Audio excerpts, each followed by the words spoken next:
যাত্রী উঠানো বলেছে, যাত্রী উঠানোর জায়গা রেস্টুরেন্ট অফিসের সামনে, যাত্রী উঠানোর জায়গা রেস্টুরেন্ট অফিসের সামনে, সিএনজি সামনে, সিএনজি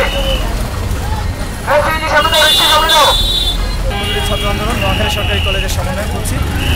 আমরা বিগত 3 দিন যাবৎ আমরা এখানে কাজ করছি। আমরা আগামী 1 মাস যাবৎ আমরা এখানে কাজ করার পরিকল্পনা নিয়ে, যানজট নিরসনের পরিকল্পনা নিয়ে আমরা মাঠে নেমেছি। আমাদের প্রায় 80 জন শিক্ষার্থী আমাদের ইতিমধ্যে কাজ করছে। আমাদের 40 জন শিক্ষার্থী সকাল 9টা থেকে দুপুর 3টা পর্যন্ত কাজ করে। দুপুর 3টা থেকে রাত 10টা পর্যন্ত আমাদের টোটাল 80 জন শিক্ষার্থী কাজ চলমান।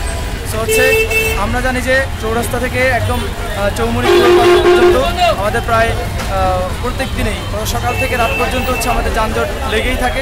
সো আমরা এই যানজট নিরসনের জন্য আমাদের ডিসি মহোদয় এবং আমাদের ইউনো মহোদয়, আমাদের পুলিশ সুপার এবং আমাদের উপজেলা ওসি মহোদয় সহ আমরা একটি পরিকল্পনা হাতে নিয়েছি। তার পরিপ্রেক্ষিতে আমরা আগামী 1 মাস যাবৎ আমরা মাঠে থাকবো ইনশাল্লাহ। আপনারা যারা দেখছেন আমাদের সাক্ষাৎকার, আপনাদের প্রতি অনুরোধ, আপনারা আমাদের পাশে থাকবেন এবং জনসচেতনতা তৈরির পাশাপাশি আপনারা যানজট নিরসনে যে কাজগুলো দরকার আপনারা সেই কাজগুলোতে অংশ নেবেন বলে আমরা আশাবাদী। ধন্যবাদ। যানজট কিন্তু আজকের নয়, নতুন নয়।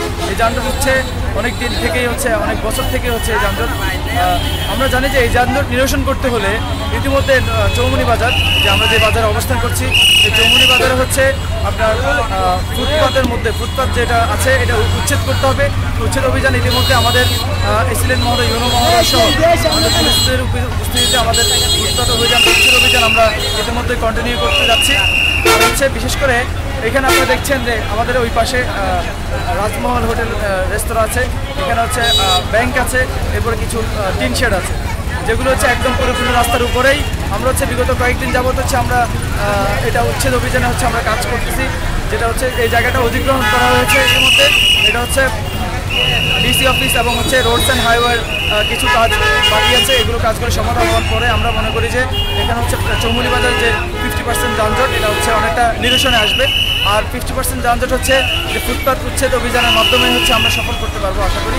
তো আমরা বসুন্ধরা ছাত্র আন্দোলন ইতিমধ্যে আমরা আগামী 1 মাসে মানুষদের জনসচেতনতা তৈরি থেকে শুরু করে আমরা সকল কাজে আমরা অংশ নিয়েছি ইতিমধ্যে।